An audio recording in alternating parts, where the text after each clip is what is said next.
Campfire question. Sorry guys, I don't have my guitar. We're in Chiang Mai, Thailand. We're answering a campfire question from Galleon Adventures, who writes, "If you don't mind, I do have a question. With all the miles and years RV, what was your most terrifying experience?" Thanks. An excellent question.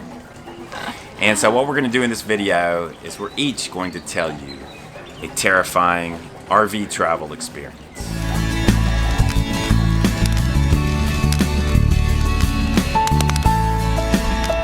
So we camped in a beautiful campground just outside of Haines, Alaska, along the Chilkat River. This beautiful campground has these awesome sights, views of the lake. Of course, there are bears in the area and they tell you to be aware of that. They'll be fishing in the river, what have you. What I wasn't expecting is for them to be moseying through the campground as leisurely as they did. We stepped out of our camper and heard some rustling in the campsite next door and looked over, and there is a gigantic grizzly bear gnawing on the picnic table of the site next to ours.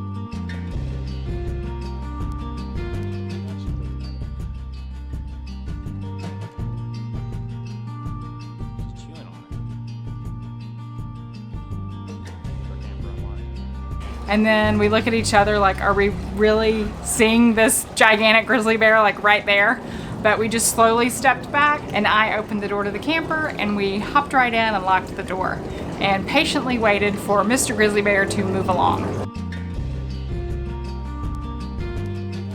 But that's just a good reminder that when you're in areas where there are bears, always be aware when you're out. Make some noise, make some sound, and carry your bear spray with you because you never know when you're gonna need it. It could literally be stepping out of your camper to get in your car and there's a grizzly bear.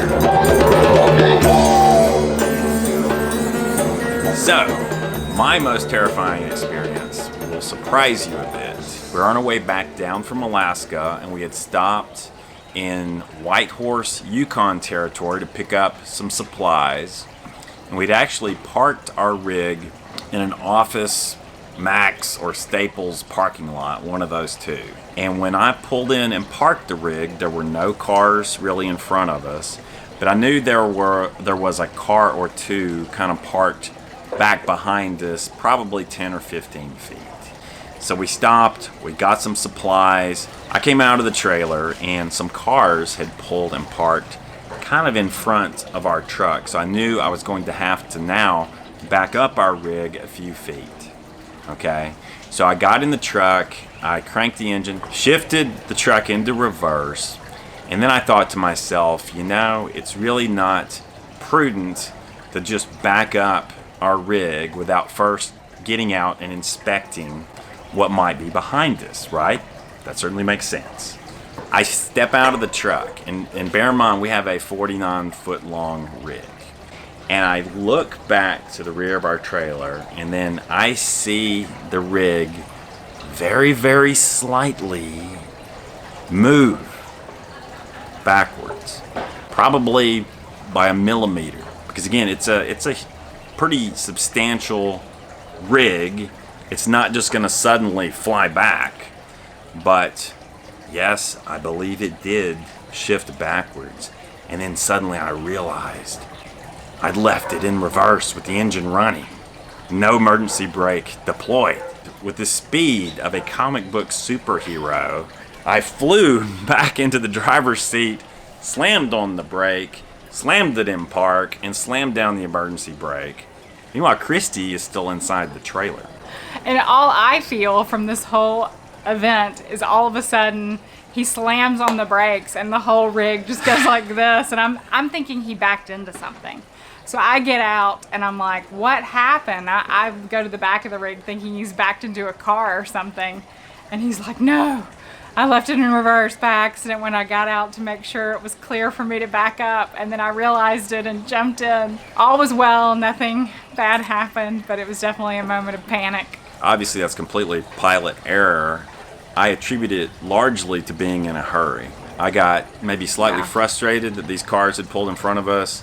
I got into a hurry and I got really sloppy. And it all happened so fast that later I was kind of asking myself, did that really happen? Or did I just imagine that happened? But I'm pretty sure it really happened. Yeah, 'Cause, I mean, I it remember- happened in a split second. Yeah. You know, the benefit of having an RV should be that you can slow down and take your time. Yeah. And you will avoid so many mistakes, potentially catastrophic mistakes, if you just slow down and take your time. Yeah.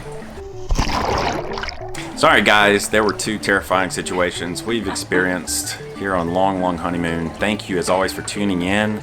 We've been having a great time over here in Southeast Asia, especially touring Thailand the last couple of weeks. Rest assured we will still be talking about RV travel on our channel, but we also want to share some of these travels with you because there have been some pretty special experiences, and I think it would be a mistake not to share them with you. Yeah. So we want to deliver more of everything to you this spring. So we'll be back in the States in a couple of weeks. So we'll be cranking out some new hardcore RV videos when we get back. But until then, why don't you chime in down below and tell us if you have had a terrifying experience in your RV, whether it be a driving issue, a setup camp issue, a scary destination issue. Just let us know if you've had something terrifying happen, what you did to fix it, and what advice you would give to people to avoid it in the future. Sharing information like this is what this channel is all about, and hopefully you guys will learn something from our mistakes, and maybe we'll learn something from yours too. Until next time, lo-lo-ho. Lo-lo-ho. If you liked the video, give it a thumbs up. If you disliked it, give it a thumbs down. Feel free to leave a comment. And of course, don't forget to subscribe.